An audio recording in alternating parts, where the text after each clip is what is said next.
Welcome to the perfectly objective, facts and logic only FGO Story tier list for North America server. I hope you're ready. Anyway, what we are going to do is we're going to go through and rank all of these.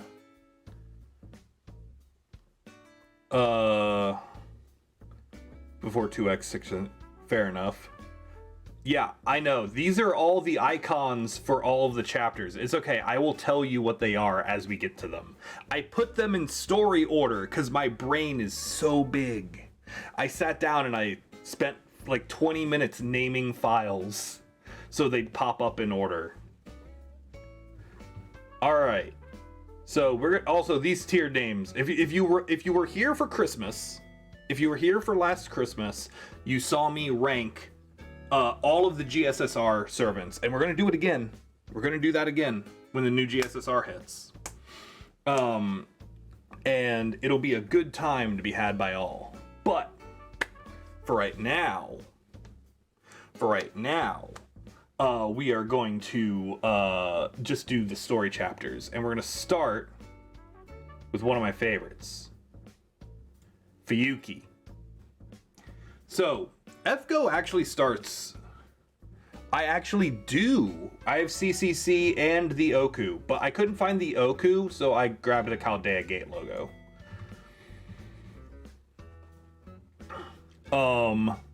So, we're going to start with Fuyuki. Singularity F, the prologue for the game. I think it's actually really good. I think immediately after the prologue, the writing gets really medium. But our first introduction to this game is actually really interesting. It does an alternate take on the Fuyuki Holy Grail War. Yeah, bones suck. It's basically lets us do a bunch of it's kind of like a, hey, we're going to be doing a lot of fate stuff, but kind of different.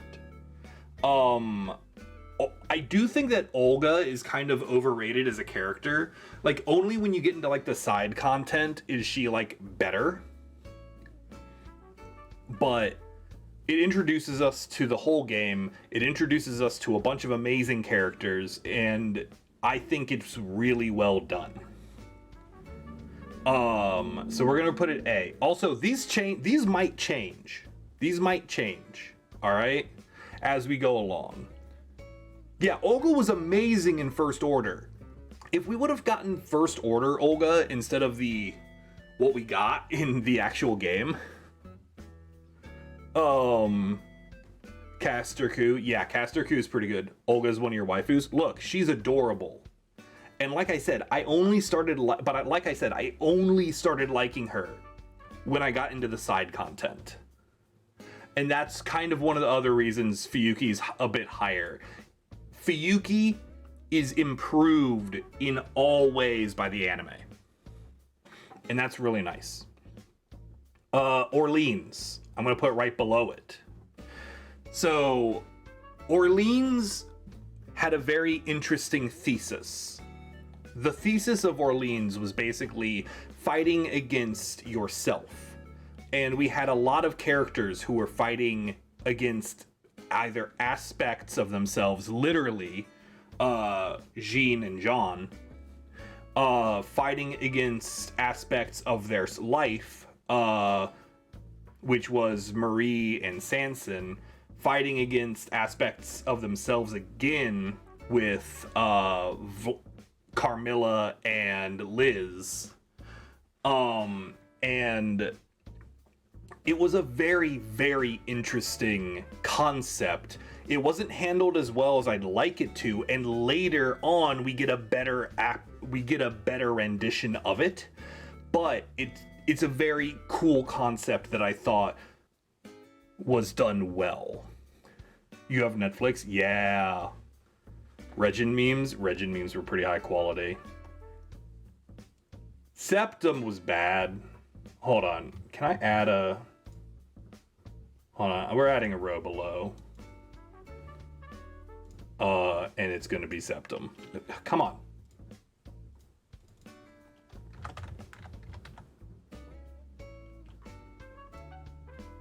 Thank you.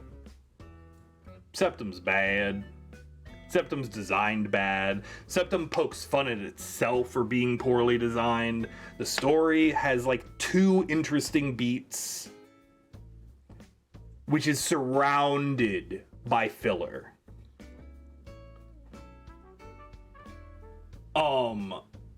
Did you know that all of the things that you thought were really interesting about Septem actually happened in Okeanos? Did you know? The island adventure?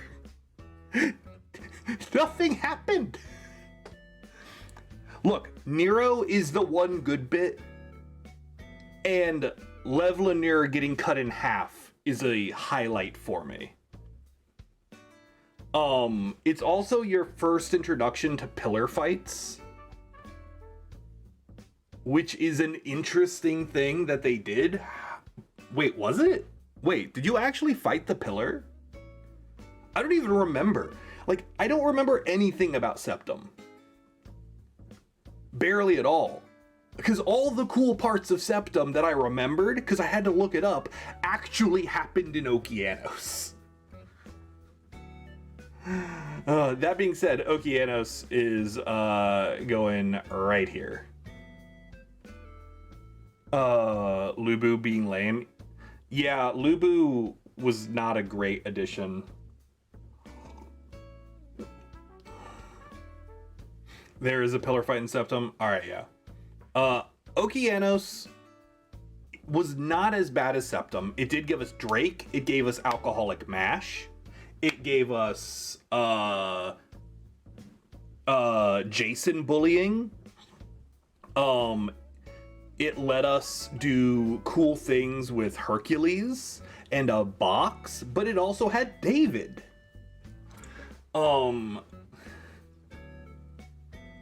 And I think it was a fun adventure. We got to hang out with Uriel a bit, which was fun. Lubu and Red Hair together in some event. That would be amazing. Yeah. Drake carries the story very hard. It also gives us Blackbeard for the first, like, canonical moment of Blackbeard. And I enjoyed him. He's very, but like, he was a good comic relief villain, I would think. But yeah, it was a series of interesting moments cobbled together poorly. You've been summoned by the word of Uriel. I love Uriel and Steno.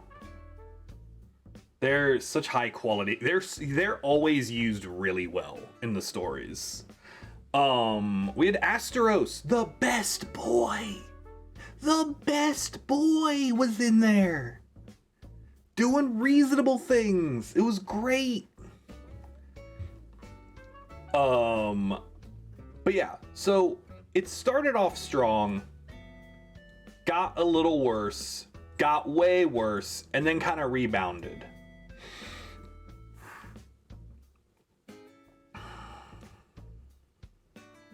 Then we got London. So, the first 3 singularities... Yeah, Septem gets its own tier at the bottom. London is when we first started getting a good amount. This is where we're starting to get Mash's character development. We had a hint of it in Okeanos, but this is where Mash really starts becoming a character and not just like a side prop. I think the thesis of London was very interesting. It also introduces our main villain for the arc, which is halfway through the arc. It introduces us to Holmes. It introduces us to a lot of characters that I just really don't like. Yeah, the reason it's not higher is exactly there, Steve-O. I believe that the ending of London was really janky. They're like, hey, we need another boss fight. What if we just kind of chucked Lartoria Alter at him? Just for, the hell of it. Why not? I thought that Tesla was cool.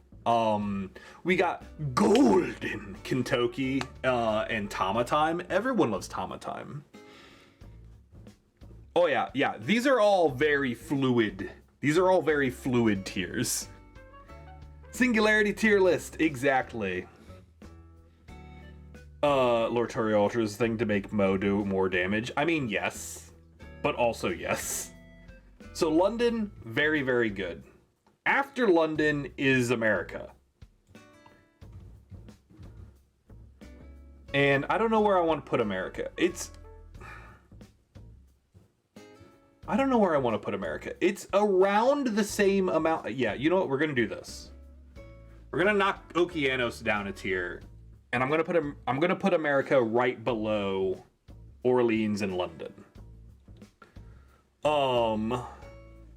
Yeah, I know, Vay. I know. So America, let me talk through this. And then I'm going to see where I end up. Because I'm trying to think this through. America had kind of the first small vibe check of the campaign. Because you could get through London literally in your sleep. But Coup Alter was just like, hey, learn how to DPS. I think story-wise, it had very good moments. I liked Nightingale as a character. I hated Mabe, but I think that was the point. I just really disliked her throughout that entire thing. And we got more Liz. And we got Bride Nero. Okay, hold on. America might be rising. All right, America's moving up for right now. So, America had many good things going for it. The thing that brings it down for me is if you watch the map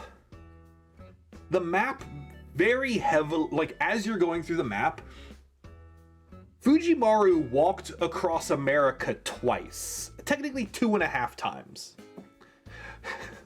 And that's a little ridiculous. It's a little ridiculous to just assume that he's just like, yep, I'm gonna just keep.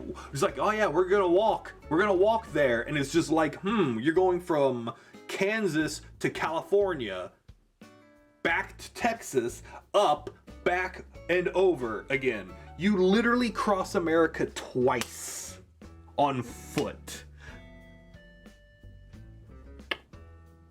Okay. All right. Sure. Whatever. I loved everything that had to do with Edison. Everything that had to do with Edison was great. We even got Karna nonsense out of that.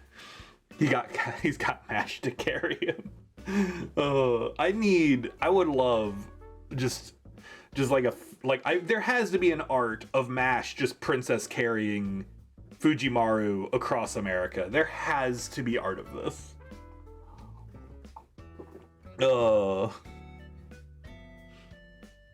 Piggyback, nah, the shield goes on the back. Fujimaru goes on the front. For convenience.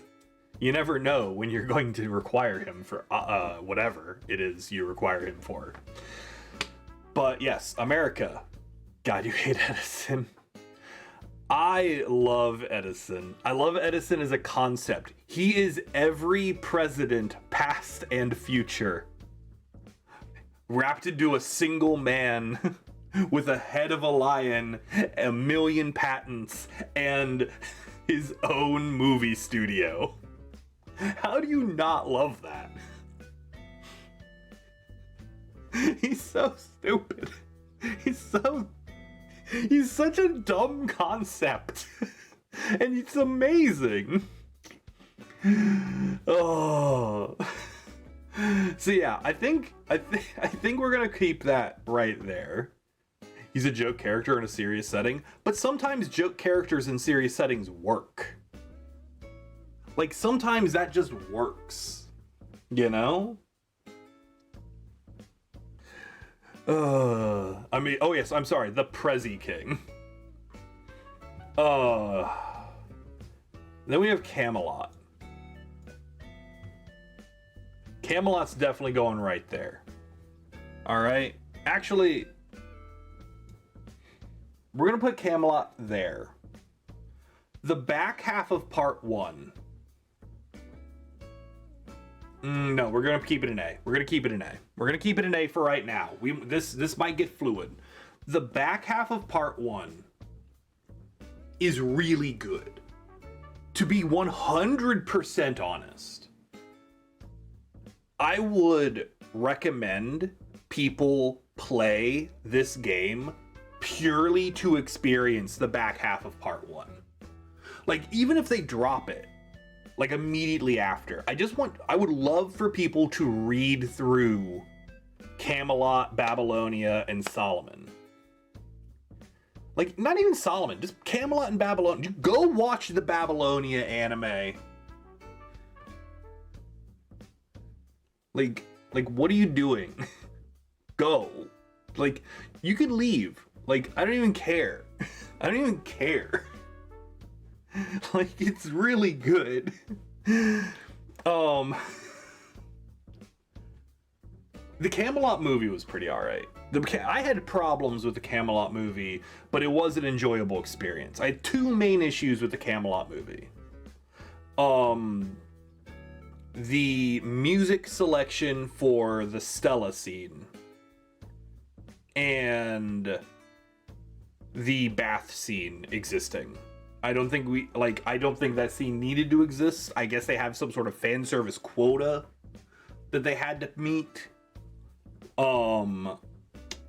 And that's where they just decided to go with it. There's a bath scene with Mash and Nito.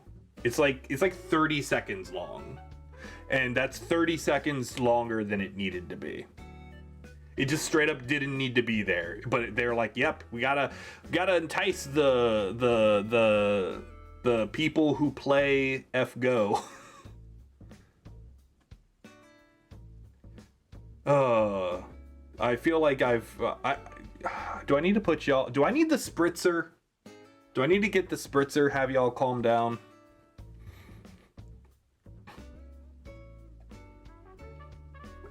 But they could remove Rice Man with no problem. Exactly. I would gladly trade the additional bathing scene for Toda.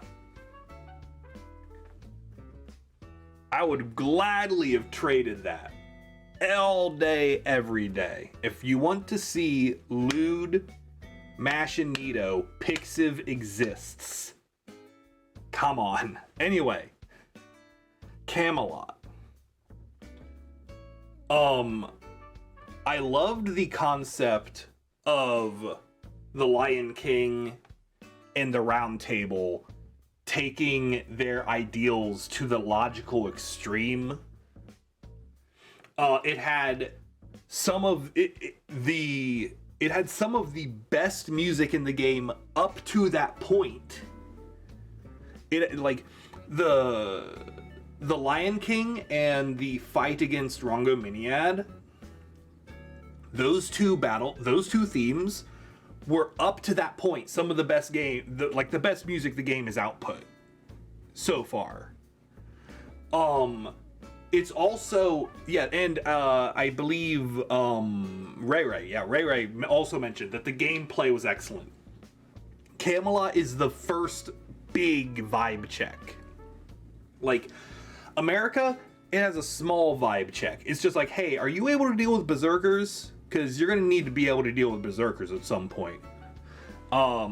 Camelot's just like, eee.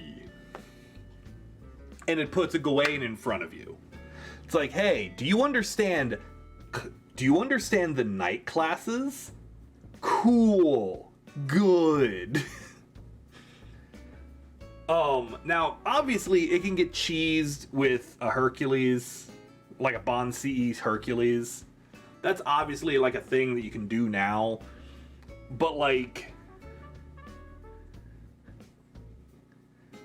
it hits you right off the bat with that big Sphinx that I forgot about during my speed run. During the speed run, I'm just like, oh yeah, you start out in the desert and there's all this nonsense. It's like, oh no, I have been rused.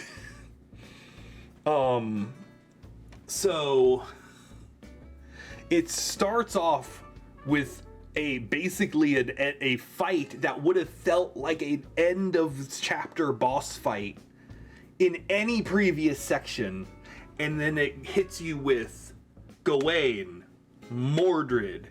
Tristan was actually okay to deal with.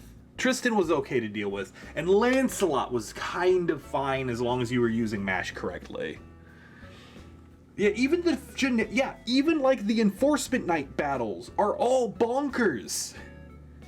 Like, it was a very effective use of mixed nodes, and it's definitely is your account up to snuff? It is definitely is your account ready to handle what we are here to throw at you? And I think it's some of the best gameplay. Until we got to Babylonia.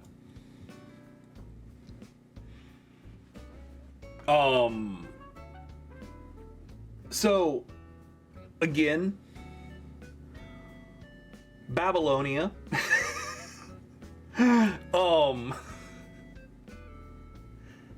There's a reason it got a full 24 episode anime. Maybe 23? It got 2 cores. There's a reason it got 2 cores worth of anime. It's enormous to start off with. It raises the stakes immensely. We have our first interaction with our second interaction with a grand servant. We're up against all sorts of nonsense. Gilgamesh is there, just casually. Like, yeah, exactly like what Ray is saying. Babylonia is basically like everything that was good about the game up to that point all got mixed together in one of the more epic stories. And I use the term epic is in like the literary term, because it's long as hell. That the game has so far given us. Yeah, and you get to see Merlin getting bullied. It again. So Camelot, and I didn't mention this in Camelot, but let's backtrack a little bit. Camelot gives Mash a lot of answers to her character arc, and finally she's able to take those steps forward. Babylonia is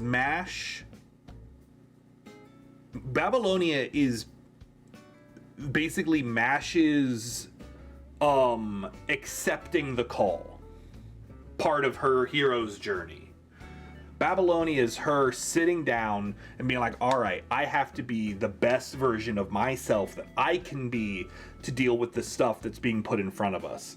And she had like an inkling of that realization in London. In America, she didn't really get a ton of development. In Camelot, she got a lot of answers that were plaguing the back end of her. And Babylonia, we understand the majority of what's going on with her, culminating in a series of fights where we literally have to climb. We literally have to climb the person we're going to go beat up. It's like it's like a turn-based Shadow of the Colossus. It's absolutely bonkers. It's absolutely bonkers. Otherwise, the glory of Roma would overtake all the other singularities. The Atlas Institute. How's a Deus Ex answers Machina for MASH? I mean, that's reasonable, but it also planted seeds. It also planted seeds for stuff that happened later, which was nice. It even gave us a version of Gil you like. Yeah, Castor Gil was really high quality. Castor Gil was a very high quality servant through the whole thing. So Babylonia, right there.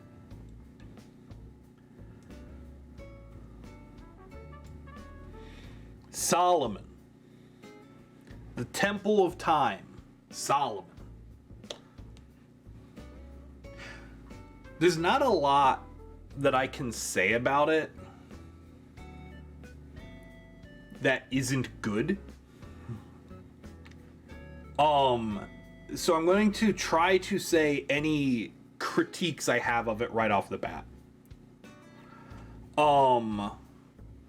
I think that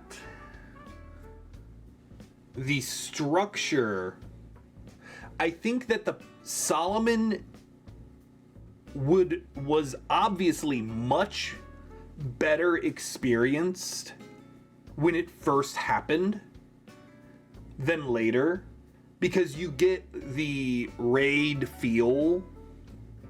Like, I feel like when Solomon dropped was probably the most hype thing that most, like, it's one of those things that when a whole community comes together to finish a story, like, I have a feeling like Final Fantasy XIV's Endwalker is going to feel very similar to what playing through Solomon would be like at the time. Because the structure is basically you're fighting the pillars at each spot and only having to fight one pillar at each spot. Like, I don't want it padded out. Because there's a ton of text. I don't want that padded out post event. But I think that it's a shame that people aren't going to be able to experience the raids in the future.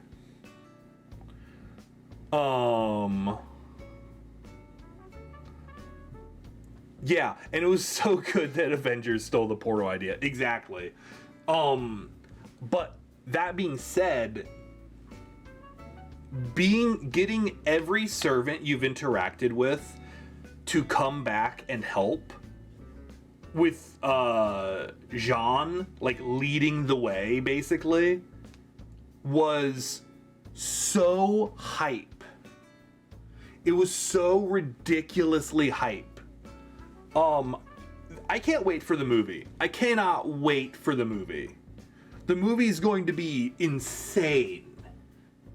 The Solomon movie, like, I'm not gonna lie, if there are other people, if like there are people in like this tri-state area who want to get together like and watch this movie, like, I'm gonna be seeing that in theaters more than once. I'm gonna get a bunch of people. I'm gonna get as many people together as I possibly can to go watch this with me, because I need to experience this with people that will be excited about it. But like, yeah, we had like that whole Avengers Assemble thing at the beginning which is so cool. And then it leads into one of the very few times that I've actually cried at a video game. And let's talk about MASH. I've said it a lot on this channel, but part 1 and part 2 of FGO are MASH's story. Part 1 takes a minute to get there, but like the main character doesn't, like, we have a bit of story going on in part 2, but like we have nothing happening until literally Temple of Time.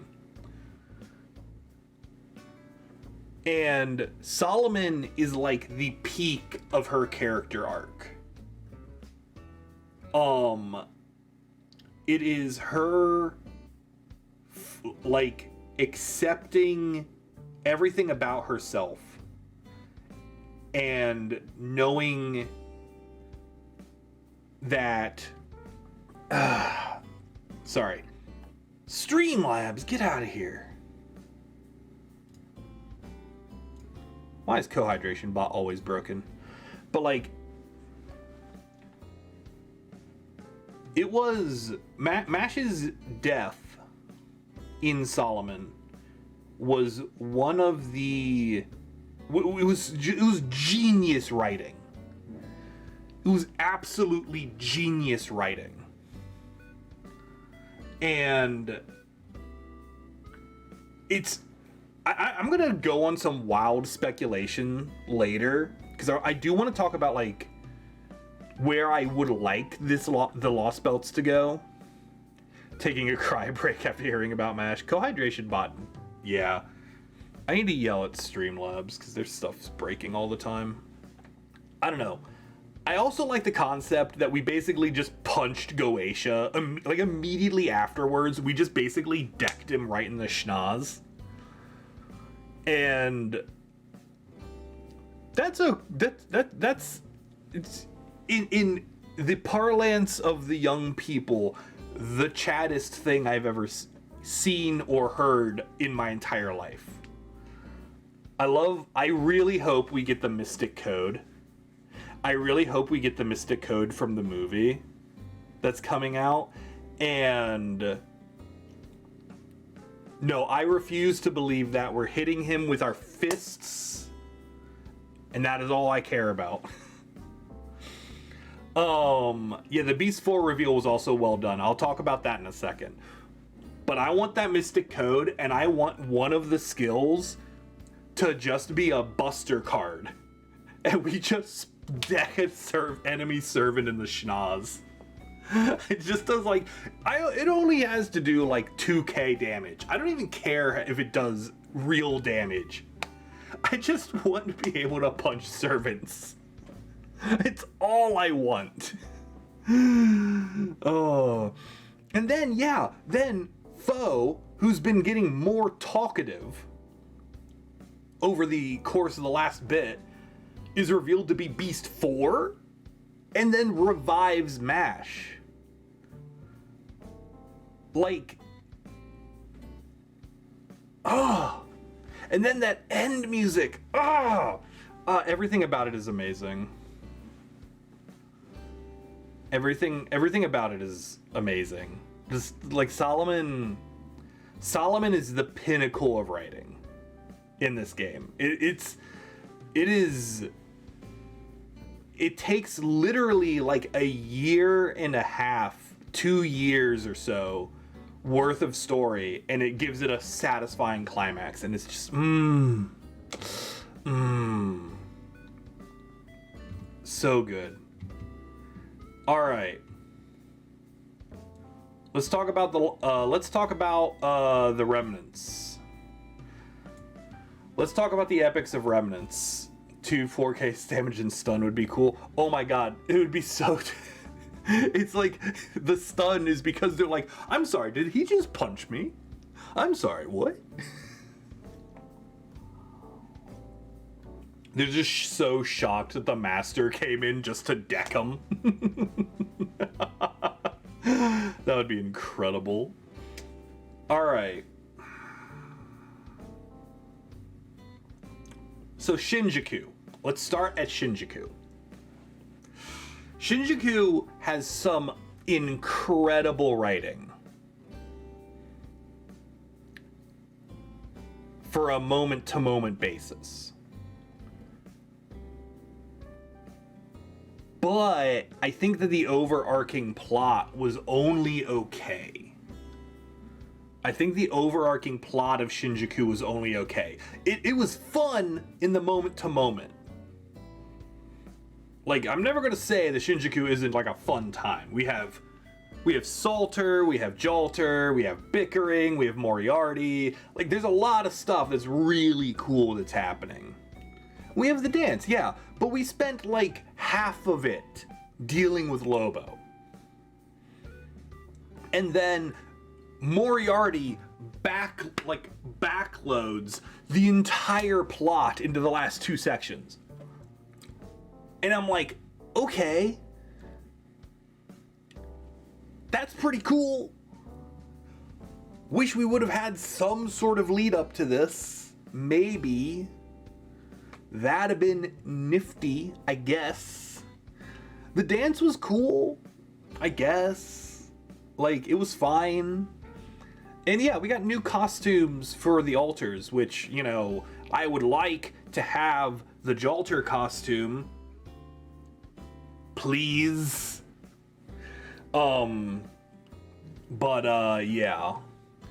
Yeah, Lobo and that entire subplot was just like fine. Just solidly acceptable, and that's why it's B. It was a fun time, but it had some serious problems. Agartha.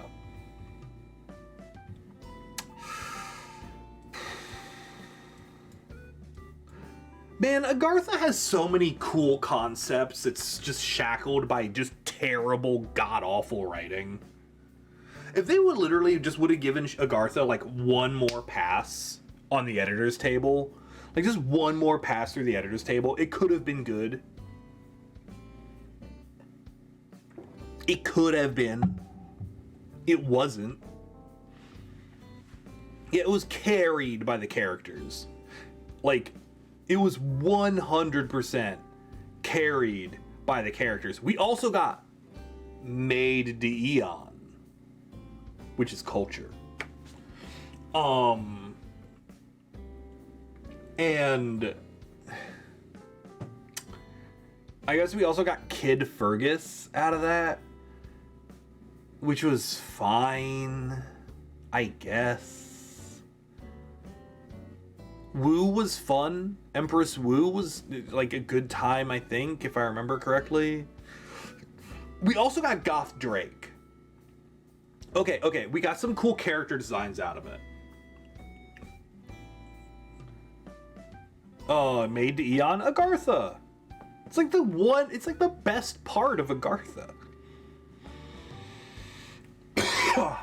I'm dying. It also has Sassy Shin. Wait, he was in Shinjuku. Was he also in Agartha?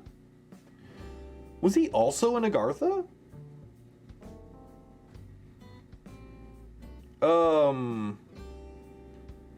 He's what's his name? Punch assassin dude that's not Assassin Lee. Off-brand Assassin Lee with tattoos.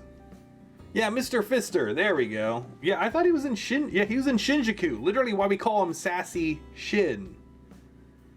Shinjuku. Yan Qing, yes, that one. I'm like, I don't know. I have him on like NP2 and I just want to burn him because I hate him so much. Was he in? I don't think he was in Agartha. He could have been. Half of my Agartha playthroughs lost to the void, unfortunately. Nah, he was in Shinjuku. He punched us in a dining room. But there's so many cool concepts. There's so many super cool and interesting concepts in Agartha that are completely ruined by the writing.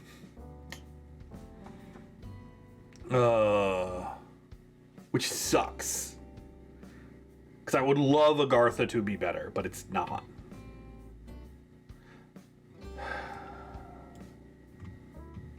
Shimosa's pretty good. I hate Shimosa, but I also really love Shimosa. I almost want to put it down here.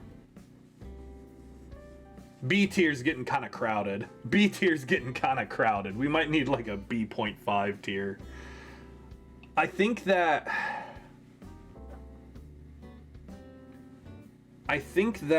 all right, you know what? We're going to do this. We're going to utilize the C tier a little bit more.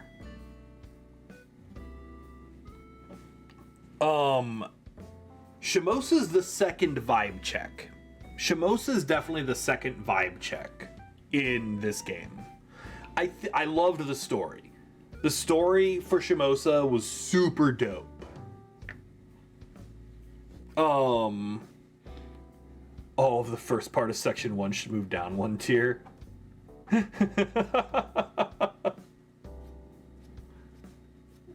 I mean, you're not wrong. I still say I love Fuyuki. Fuyuki's still like really good for me. No, I'm pretty happy with this current lineup. But like Shimosa's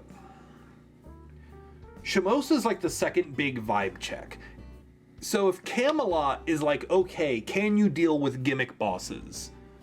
Shimosa's like, okay, is your roster well balanced? And my roster was not well balanced when we walked into Shimosa. It still wasn't when we walked out of Shimosa. However, I did grail Jolter to 100 because of it. Is that America? No, this is America right here. This is London. Yeah, just pull Gray. Duh. Just have Gray and Jack. But,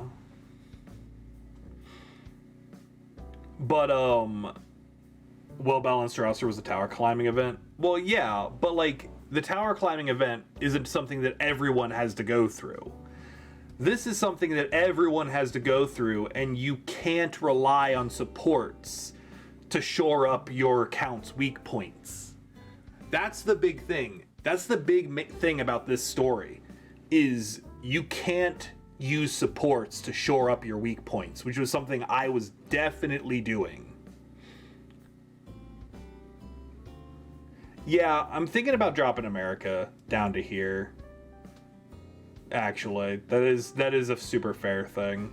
I still like London. London made me really happy. I know that I placed London way higher than like everyone else, but this is my tier list and it's objective. London was better than you remember it being. Now, did I like America more than as much as I liked Orleans though? No, I mean objective. This is, yeah, it's 1000%. Only facts and logic. There's no bias. This is the official tier list. No, America sucks. All right, we'll noodle that for later. I want to think about Shimosa for right now. I want to think about Shimosa.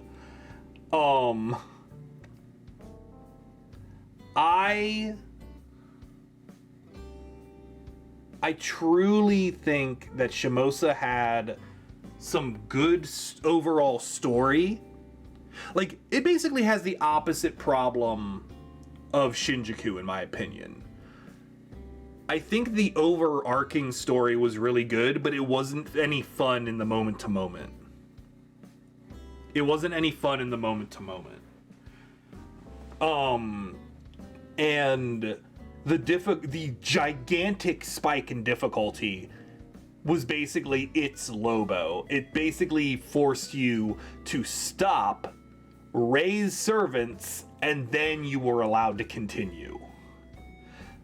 I spent a solid month, 1 full month, 4 weeks of content fighting Raikou and shooting. That's a lot. That's a lot. Oh. Like, I didn't even mind the Musashi thing. I wish that it was balanced better. I wish it was balanced better. It would even be cooler if it was solo fights. It would actually have been legitimately better.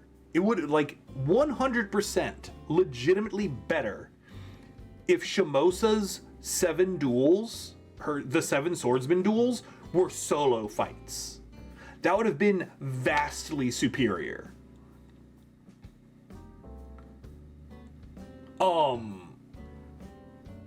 And especially now that I've gone through LB4, and we've seen that you can do that with class advantage in interesting ways. Oh. Dude, yeah, Jigen, you were there. It was miserable for me. I'm sure it was entertaining for everyone else, but it was miserable to stick within the rules and to beat that fight, especially because I have the rules that but I stuck to them and I did it. It was so hard. Didn't I use plug suit in that fight? Didn't I like legitimately plug suit in that fight? I feel like that's like a thing I did. So Shimosa suffering was when you discovered the channel? Dude, Shimosa suffering was real. I hated it. It was awful.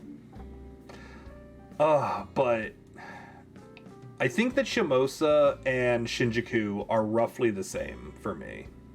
Yeah, America, you're just gonna keep drifting down as I think about you. America's just slowly moving down. It's just not good. I feel like I need an extra tier here. I feel like I need like one more tier. Especially in these upper areas, because these upper areas are gonna get stuffed full of Lostbelts coming up here directly. Salem.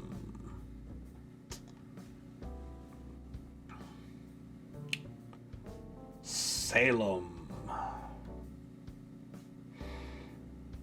I liked Salem. I think that Salem brought some very interesting concepts into the game. I thought that Salem had a very fun gimmick. I think that it actually used S.I.N correctly. Like, which is insane. Because S.I.N is like very boring everywhere else. But here is really good. I think that they had a theme, they stuck to it. And I think that the lack of fighting in it was also very good. Yet not having a lot of fights, especially after Shimosa. After Shimosa, like, oh. See, I was actually really happy that it's basically just a chapter. Like, you just read it. Like, I really appreciated the like, lull in combat. But the combat that we were given was interesting. Like, we didn't have filler fights. There was no filler fighting. Maybe like a little bit, but honestly, every fight in Salem was good. And yeah, it had narrator mash and the dedicated hanging animation. And the hanging animation, God, the first time I saw that, I was horrified. I'm like, there's no way they're gonna do this on camera. And then they just did. And I'm just like, there's a button. Okay. Neat. All right then. Salem was really entertaining. I loved Abby as a character. Lavinia was an interesting concept. Lavinia never gets explained either. She just has a horn for no reason and a really cool character design, and we don't have her as a servant or a recurring character at all. I don't know what's the deal with that.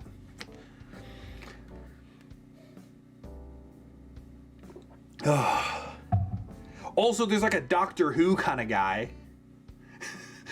Just for no reason. Just a casual Doctor Who. But it brought like the concept of foreigners and cosmic horror into FGO. And that plus Shimosa started setting us up for part 2. But before we got to part 2, we had the Seraph event. Now, I consider the Seraph event to be a remnant. I consider it to be, and I think the game does too, because it's one of the main interludes. It's the 5th remnant. Lavinia's family is taken from Lovecraft's works. I believe that's accurate. Eldritch lowly daughter can't be this cute. Yeah, basically. The Seraph event is like really good. It's definitely helped by the fact that it has like the entirety of a Fate Extra game to back up, like ride the back off of.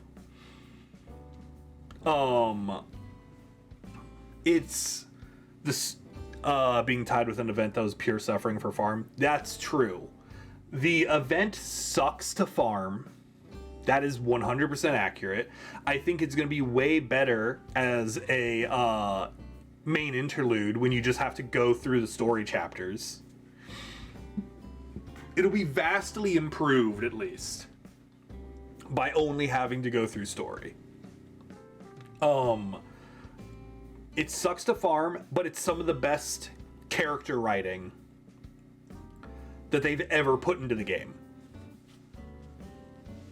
Oh, yeah, there's like multiple time locks. Like, it has some of the best character writing they've ever put into the game. And it's one of my favorite stories that the game has had to tell so far. Plus, BB channel. How do you go wrong? It's BB. I have a problem, and the solution is more Sakura faces. Oh, yay. I haven't watched the UBW abridged at all. Like, I watched like one episode and I'm just like, nah, I'm good. Oh, but I loved the CCC event. It was super good. It made me very happy. And yeah, we're gonna need a new tier. Okay.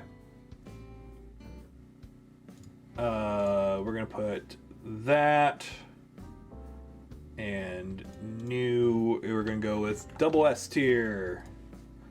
And we're gonna move you two up, and Seraph can hang out right there. Actually, Camelot, you're gonna move up.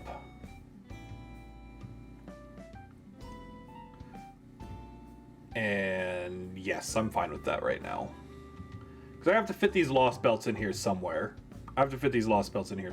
Let's talk about Anastasia. I'm gonna put it at the very, very top again. But I'm going to put it at the very top because I'm going to include the prologue. I'm going to include the Lostbelt prologue in Anastasia. Mostly because I completely forgot to get an icon for it. Mostly because I forgot to get an icon for it. Takes it down a tier for you. Kadok was definitely not the best. Actually, no, I'm going to take that back. Kadok was a great crypter to start us off with. He was an amazing crypter to start us off with. But this is only as high as it is, again, because I forgot to make the prologue its own thing. Because the prologue by itself is one hell of a ride. One hell of a ride. Anastasia by itself is probably actually an A tier. Like, Anastasia by itself is probably an A tier. The characters were okay. Patsy was actually pretty good.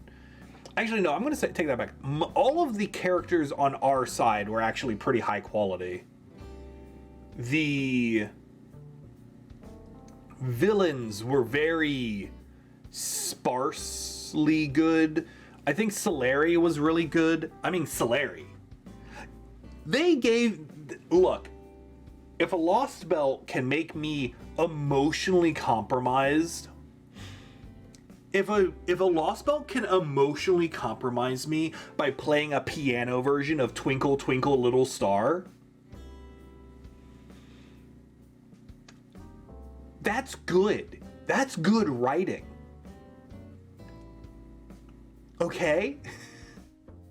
That's insanity. But yeah, oh yeah, a Vice Bro. Frickin' John Golemman. I love him.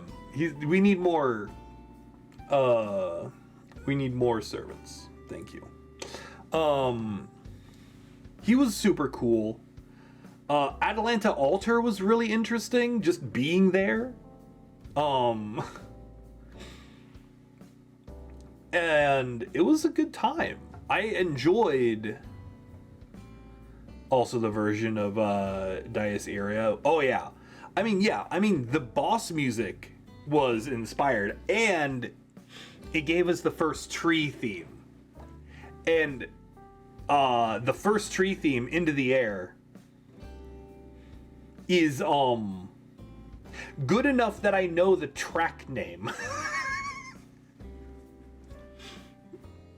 The tree theme for Lostbelt 1 is good enough that I knew the track name eventually. We need more Golem to directly apply to the problems. Indeed. Yeah, I think the Prologue logo was just a Chaldea logo, and I had to use that for Tokugawa because I couldn't find the Tokugawa logo.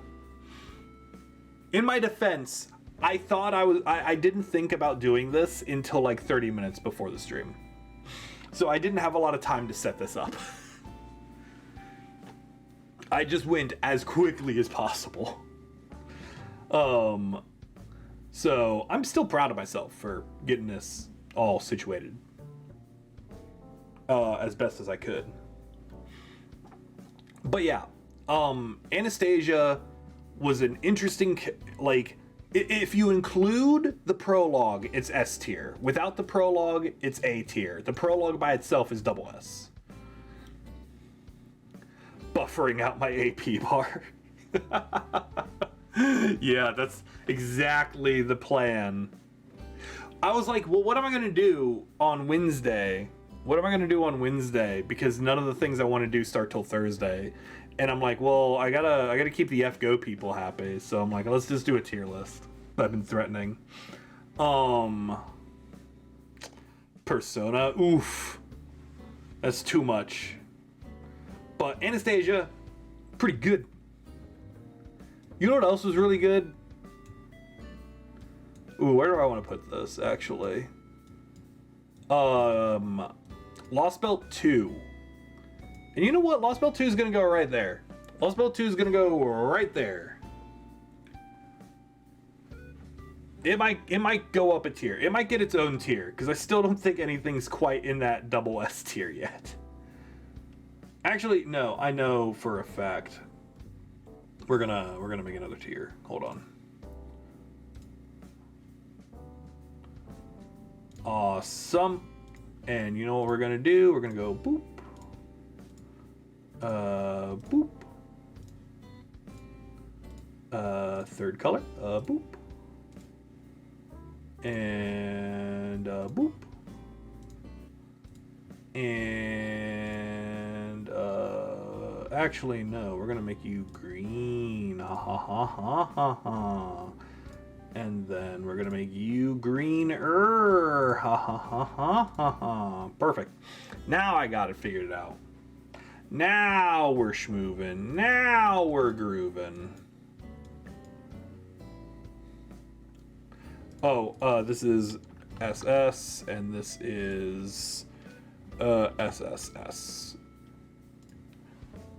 I love making tier lists. It's so organic. Yeah, LB2, Götterdämmerung, or however you pronounce it. It's really good. It's got Scotty. It's got Gerda. It's got Bropolian.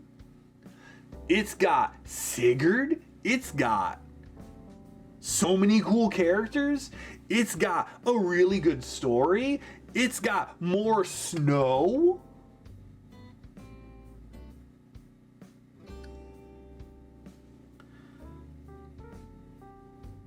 It's really good. Do I think it's better than... You don't think it's better than Camelot? I mean, I don't think that Lostbelt 1 is better than Camelot. I think it's as good as Camelot. If I just had it as Lostbelt 1, the prologue is doing a lot of the heavy lifting here. The prologue is doing a lot of heavy lifting on this one. I might actually move that down a tick. Yeah, it's got Sitnai. Dante shows up for no reason. He literally just shows up. He's like, hey guys, how's it going? Oh, it's pretty cold around here. It's pretty cold around here. Good thing I've got this scarf. Like, he just shows up and then he's like, oh, have a good day. Goodbye. It's amazing. He does that in Shimosa too. I forgot.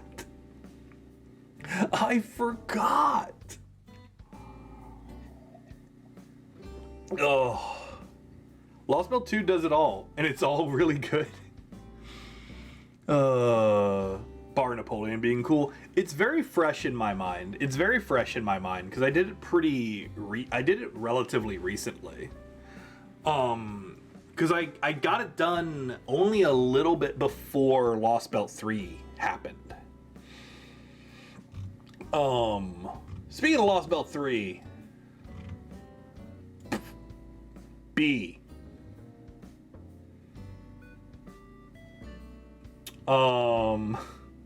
Type Moon just made that his thing in a non-beast servant who can self-manifest. Yeah, basically.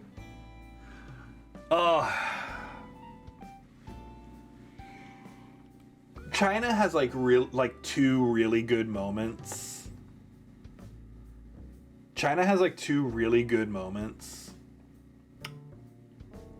Surrounded by a bunch of crap I don't care about. Yeah, it had Spartacus and Jinki, and that's it. Like, Akuta's story was really cool. Like, I thought her character arc was really awesome. I like her. I like what she did. I like what she represented. And I think that her interactions with MASH... Oh my god, I didn't even talk about Ophelia. Hold up. Let's rewind. And let's talk about why Lostbelt 2 is actually really good. Ophelia and MASH's interactions were the beginning of a second round for Mash's character arc. Because in Lostbelt 1, we got Mash in her Ortonax mode to start with. In Lostbelt 2, her interactions with Ophelia definitely made us notice that Mash was developing as a person. This is when Mash is like actually starting to get more, like, she already had a personality, but Mash is definitely like being more animated at this point. She's more...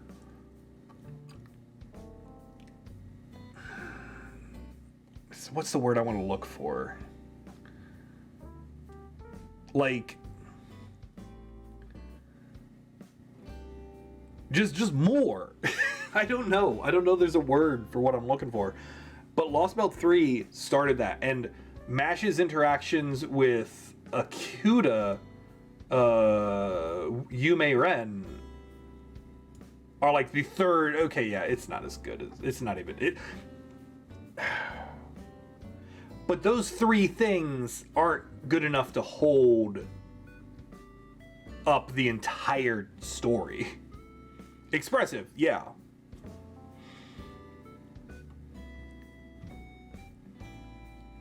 Oh, I didn't care about her loving Zhang Yu or anything like that. I just like the I'm a sucker for the concept of the tragic immortal. It's something that I really like in media, and so I really like her as a character because she fits that trope. And I know that that's bias. But long-haired, but yeah, basically long-haired brunette bookworm type person is literally like the woman I married as well. So I'm like, yeah, I have a lot of soft spots for her. I have a lot of soft spots for her. I know it doesn't matter. I have a lot of soft spots for her as a character. Which is why I'm not letting that influence my decision on this very much. Great character sheet, but a rubbish story. That's super valid. That is super, super valid. But yeah, we're knocking it down to C. It had cool Spartacus. It had Jinki's cool moment with a cell phone. With a cell phone.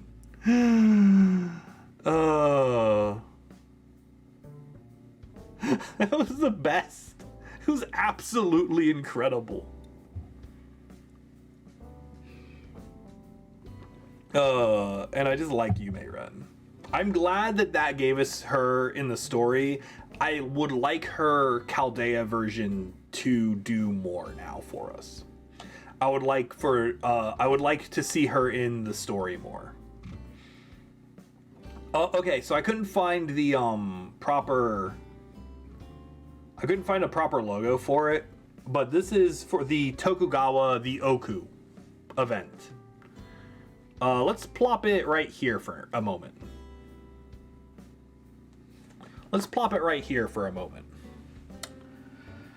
Until I think about it a little bit more. I think that because it's basically Lostbelt 3.5. Like, it's literally Lostbelt 3.5, and it was kind of the inspiration, I guess, for the comma challenge that I found on Reddit.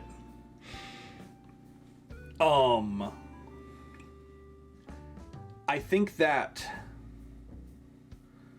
it is definitely... how do I want to put this? I think that it's a very... like, it wasn't even bad. It wasn't even, like bad to grind, to be honest. Like, where Seraph was really miserable to grind, but also had a good story, the Tokugawa event was easy to grind and also had a good story. The Kama challenge? Basically having Kama in my party the entire time. I added that to my extensive list of rules for the story challenge.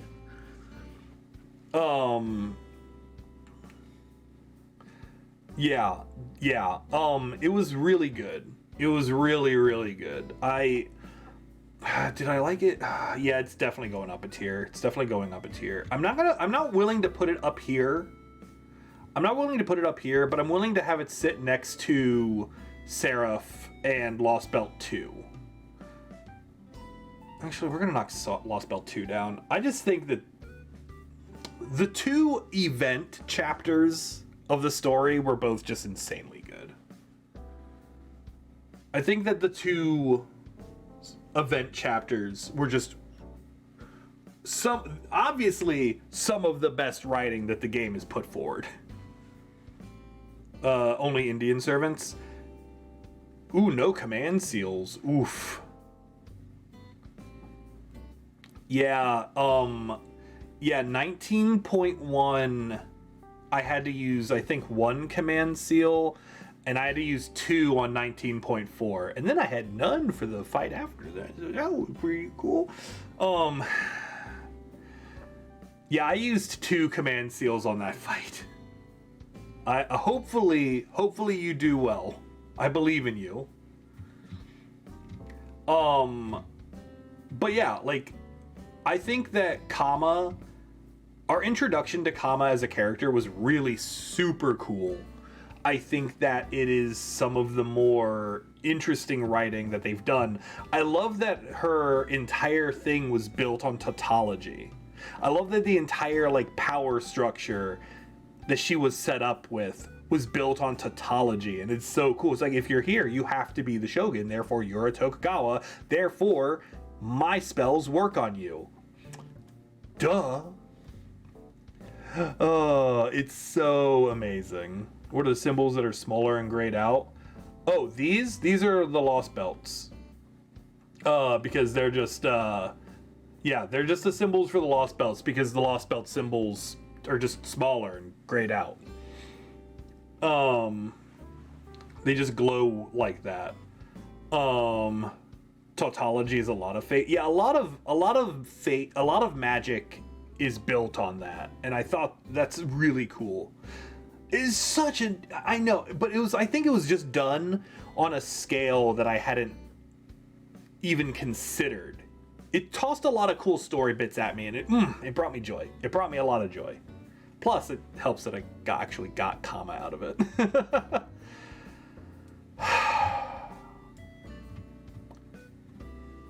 Now let's talk about India.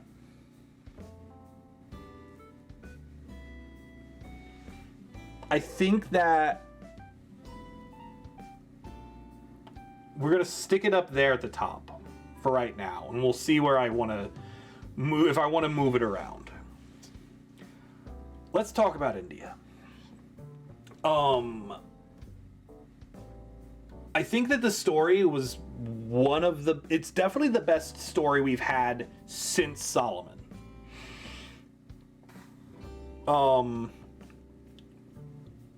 Mash really coming into her own as a character. We have Pepperoni. Everyone loves Pepperoni. Wait. Oh no, the Pepperoni clips aren't over here. They're only on the other overlay. Damn it. Just pretend I played the Pepperoni clip. Anyway, everyone loves Pepperoni.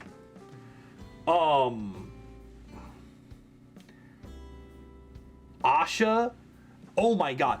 So, like, okay, let's talk actually about, for a second, let's talk about the CEs that you receive at the end of the Lostbelts. Alright? Let's talk about the CEs that you receive at the end of the Lostbelts. So the first one you get, it's Patsy. And you're like, Patsy, I will always hold you in my heart. And when I mean my heart, I mean my second archive. I was a little upset. About Patsy. Gerda.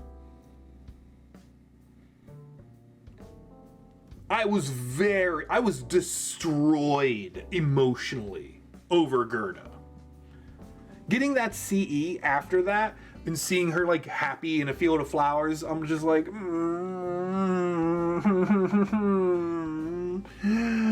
sure, why not?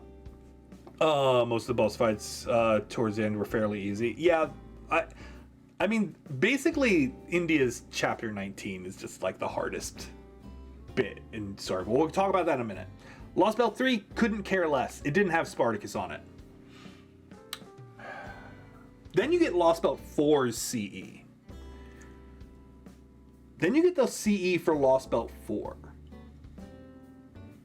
So we know that her dog and her dad were like evaporated in front of us. And then she forgot they even existed.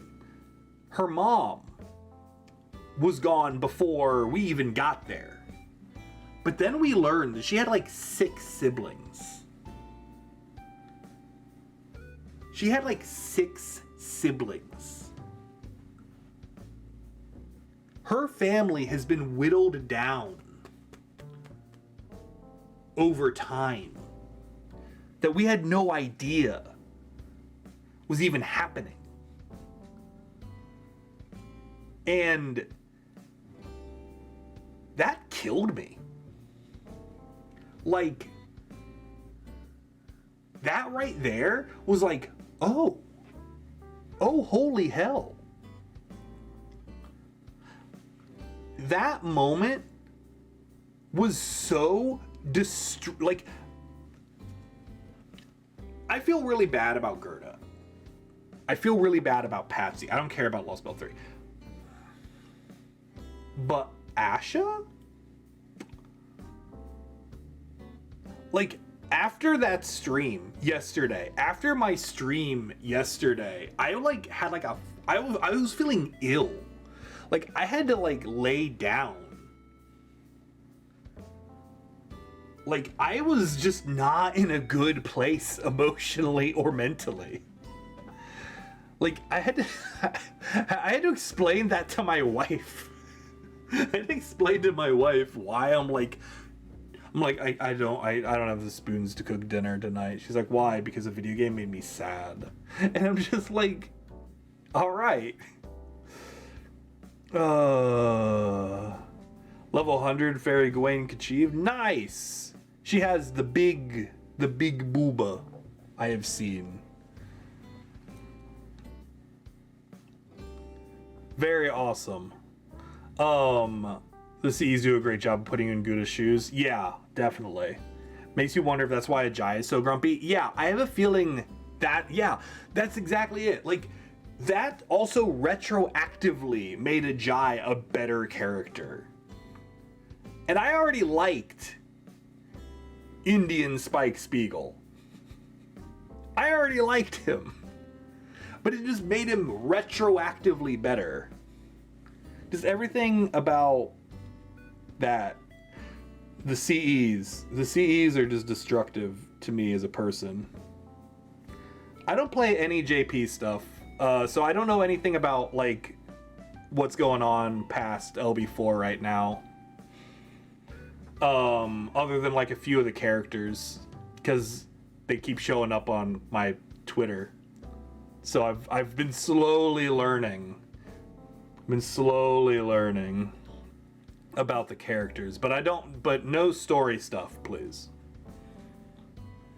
Yeah, due to mention about the scenes where he takes up his axe to offend her. Yeah. Man, I love it when people say I'm not gonna spoil you, but that's my favorite thing that people do. So India, like, the story was awesome. It was incredible. Let's talk about the combat. Let's talk about the actual, like, structure. I think that you could have trimmed down part of the middle. I don't think we needed to have a round 2 against Asclepius and William Tell. I don't think we needed a round 2 against either of them. I thought that Nezha's gimmick was... Okay, Nezha's gimmick, if I would have The thing that's annoying about her gimmick for her first fight was if I literally would have just popped the skill that I was going to pop, it would have invalidated the entire fight and it would have been a clear, but I didn't. Not popping Ganesha's Invern literally cost me like 5 fights. It literally cost me like 5 fights. Oh. Trimmed down. Yeah, we could have had fewer fights against Kali as well. Like, it could have been trimmed down a little bit. I feel like the problem, I feel like one of DW's problems in designing the Lost Belts is people complained about the lack of fights in Salem, and I think they're kind of afraid to do fewer fights now. Like, they want you to have more combat. But I'm perfectly fine. I would be perfectly fine if they trimmed it down, but made the fights more interesting.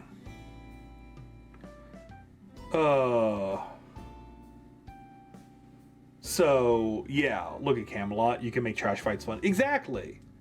Like, Camelot had really good filler fights.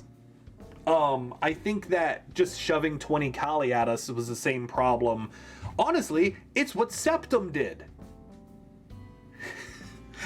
Actually, now that I'm thinking about it, that's exactly one of my major problems with Septem. Is it just tosses waves of trash mobs at you constantly. But I don't know. Honestly, like, even with those minor gripes, like, the story definitely carries it. And I think that LB4 also, like, the boss fights, like, okay, the Arjuna altar fights are hard as hell. Oh, hold on, I'm gonna sneeze.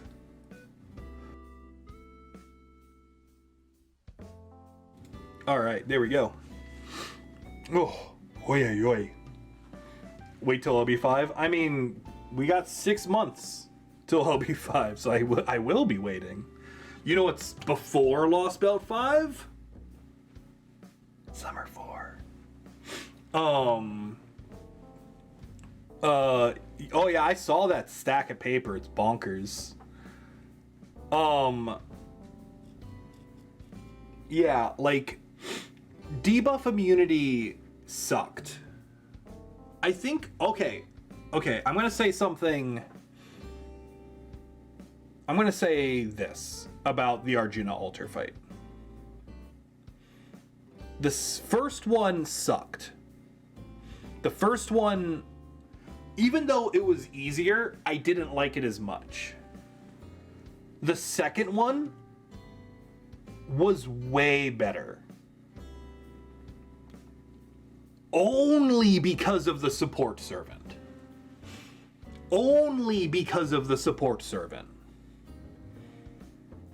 And I think that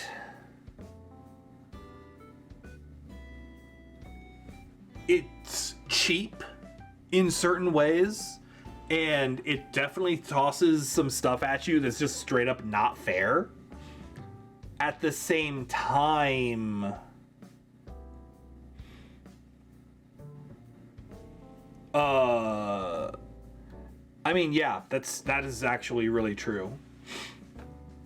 I honestly was, and I thought about this later. I didn't think about this until later. I literally could have just slapped a Volumen on, like, the entire front row and just gone to town.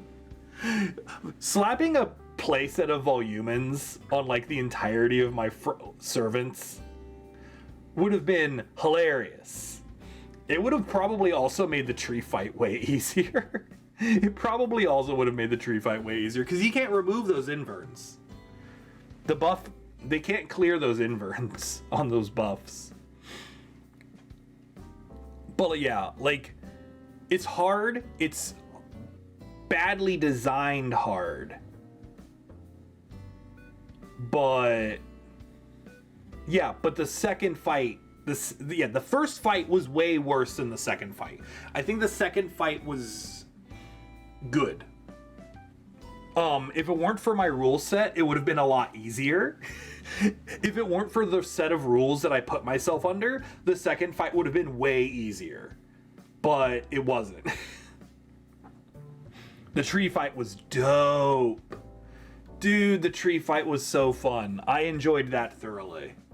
It took me a full AP bar and some change. It took me a full AP bar and some change to do it. Maybe 2 AP bars, actually.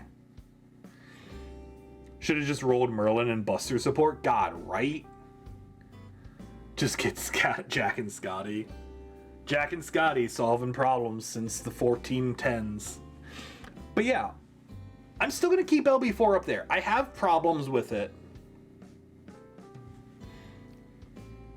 But the sheer strength of its story and how much fun I was having during it was definitely keeps it up there. And there you go.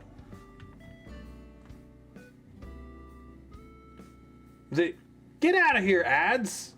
Who said you're allowed to be here? Who said you're allowed to be here? Hold on. You're not going to play ads on my stream because you're not paying me for it. If you're gonna do that, fine. You want to play hardball? All right, we'll play hardball. There we go.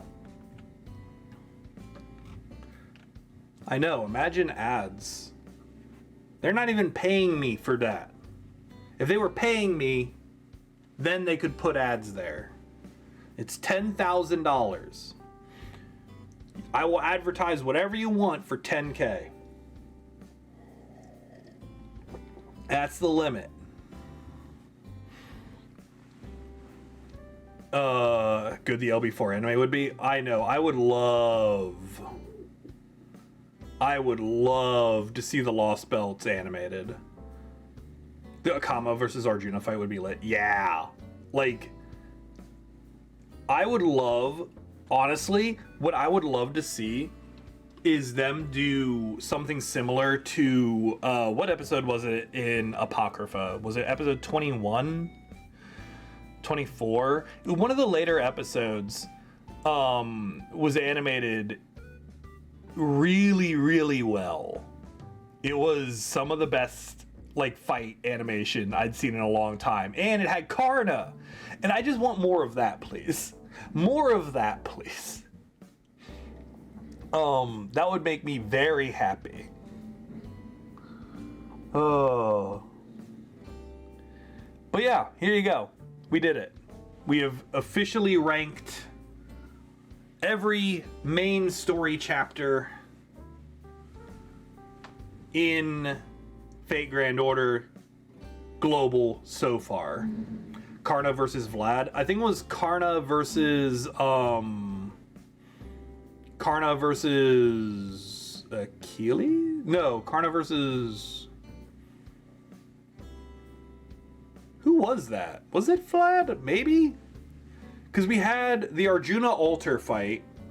You had Achilles and Chiron fighting on the plane. Sieg! Yeah, he was fighting Sieg. Yeah, because Vlad was off doing his vampire thing elsewhere. God, everything about that made me happy. I think I'm going to rewatch Apocrypha now. I have other things I want to watch, but I think I'm going to just watch the back half of Apocrypha.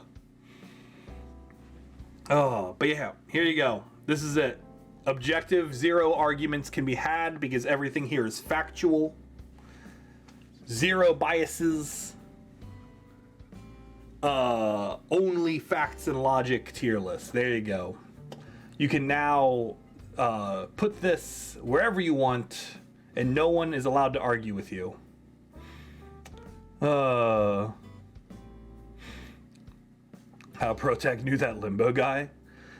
Oh yeah, people who skipped the remnants, I'm like, why? The remnants are like really good on average. The remnants are pretty good on average. What will you do, Eric? Oh, what will I do now? That's a great question. Now that I've peaked as a FGO content creator and I've created this list, I think I'm going to sip some tea.